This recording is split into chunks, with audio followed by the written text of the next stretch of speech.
Well, guys, I was wrong. I was very, very wrong.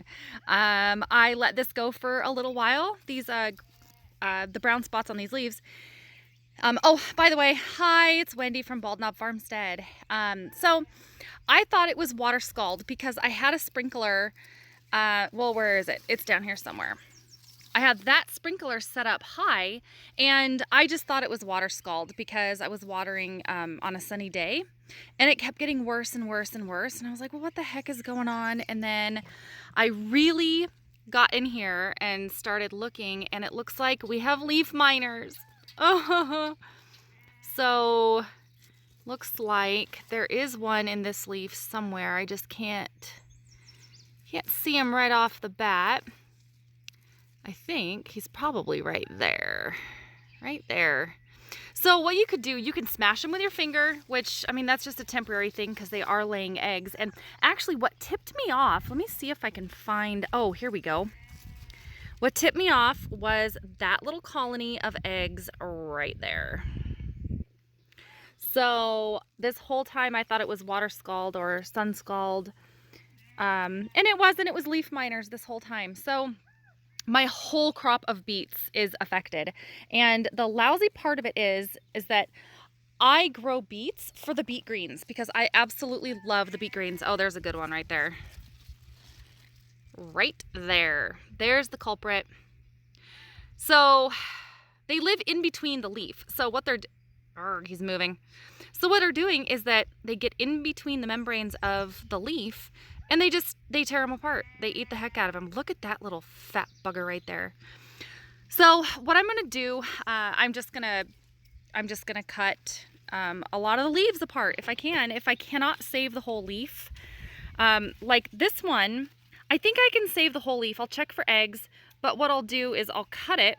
If I can do this with one hand, I'll cut and I'll look on the front and the back of the leaf. So I'll cut it and just cut the affected area out. Just make sure, because see on the front, there's the leaf miner trail. On the back, aside from that one little spot, there's nothing on the back. So I'm gonna check front and back of the leaf. And if I have to, like for this example, this guy, I'm gonna take them all the way to the ground and then just chop them off at the base of the plant. And then I'm not gonna compost any of that. I'm gonna throw it in the garbage. So yeah, what a bummer. These leaves were so pretty. Like this one's really bad. It's actually steamy on the inside. There's a lot of condensation. So, oh, buggers. So I'm just gonna give these guys a haircut. Like this leaf here, I cannot save him. So I'm gonna cut him all the way back, get him out of there. Like these guys, cut them back, get them out of there. And then on the leaves, oh, there's more. See if I can get you here. And I read somewhere that leaf miners lay on the bottom of the leaves. I'm not finding that. I'm finding that they're laying on the very top. So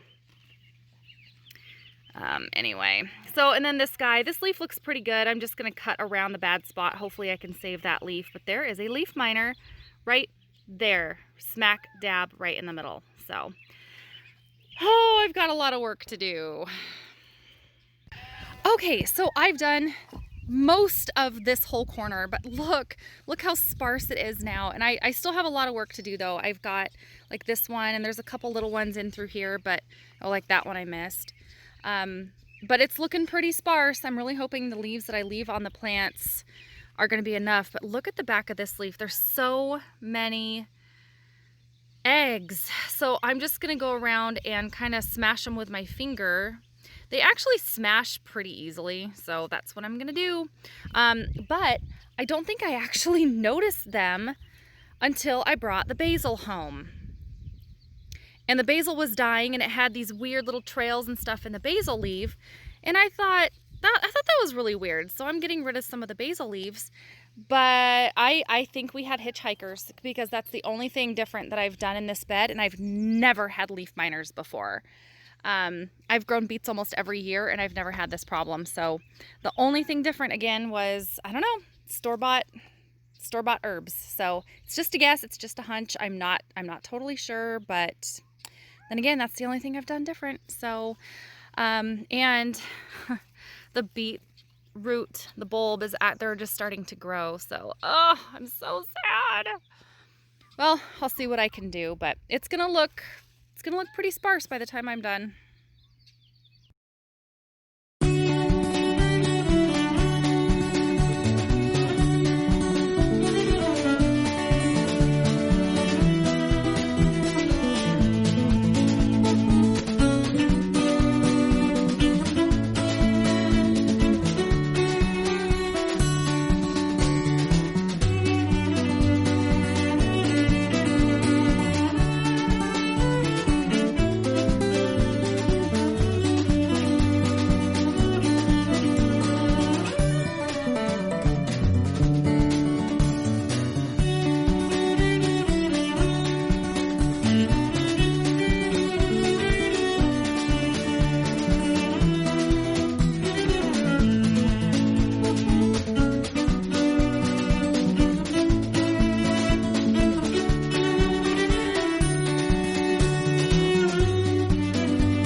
So as you can see, we're getting a little sparse, but there's still so much new growth. There's tons of new growth at the bottom here. So I think we're going to be okay. I think the beets are going to be fine.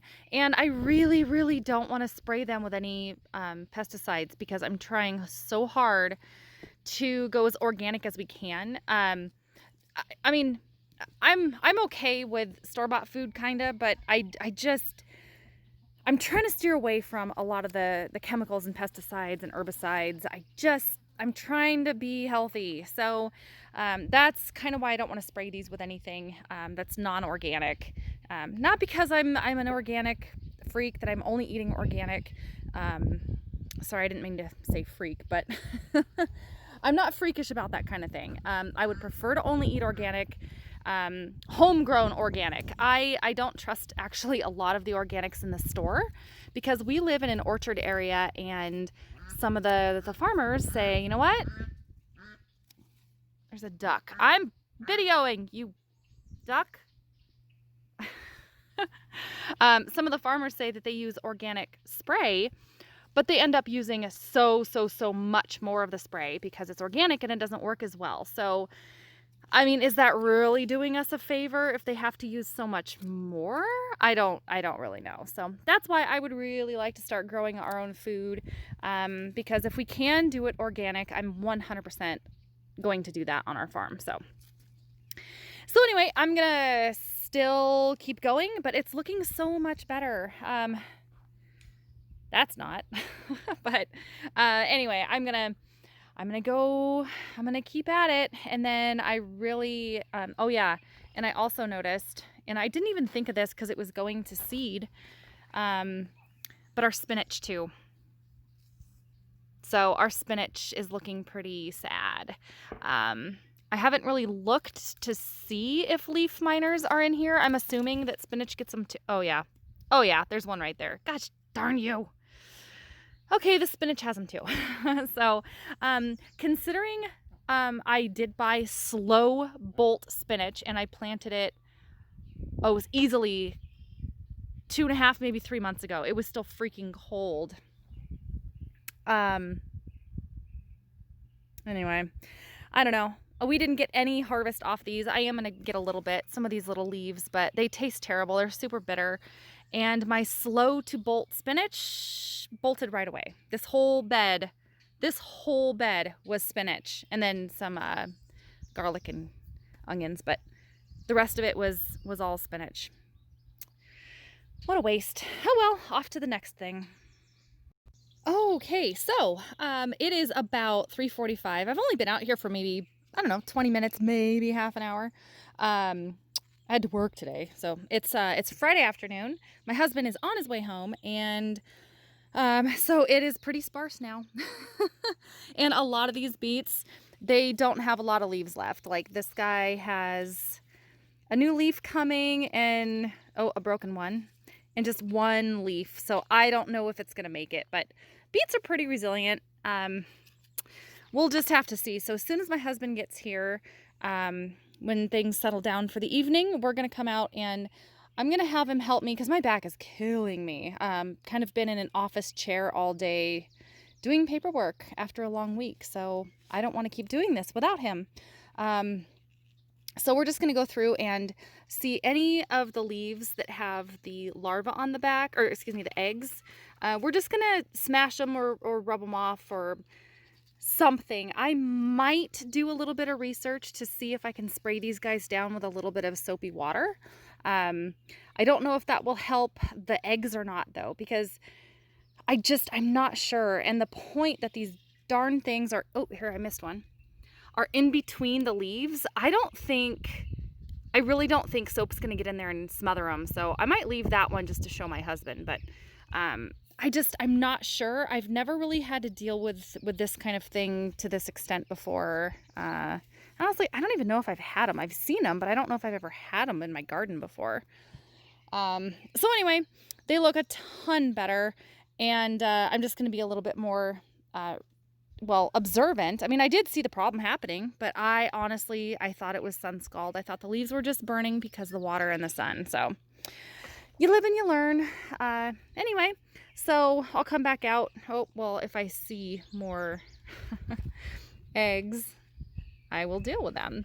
But, oh, you live and you learn.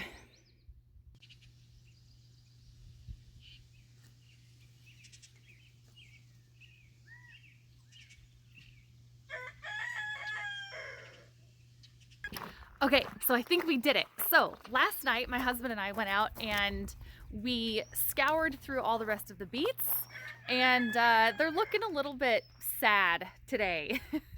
They're curling up a little bit, and they got overwatered because it's been raining, pouring for 2 days. So, but take a look. They look so much better. And we have a couple more that we have to babysit. Like this one, just overnight had some more larvae, but we do have to keep a close eye on this. And yeah, sadly enough, we did have to pull most of our... Ashley, stop screaming. Goodness gracious. We did have to pull most of our spinach, just because it was so bad, and it was bolting. It was going to seed already. So we left some of the new babies, and hopefully they'll be okay. But the beets look so much better, and now we know what to look for a little bit sooner. So I hope that helps you guys, because when you come out and you notice that you have an infestation, it can be kind of heartbreaking, especially if you have a very small little garden plot like we have, because we do work really hard on it and don't want to use chemicals if we don't have to. Okie dokie. So next we are going to be sorting sheep today. So enjoy.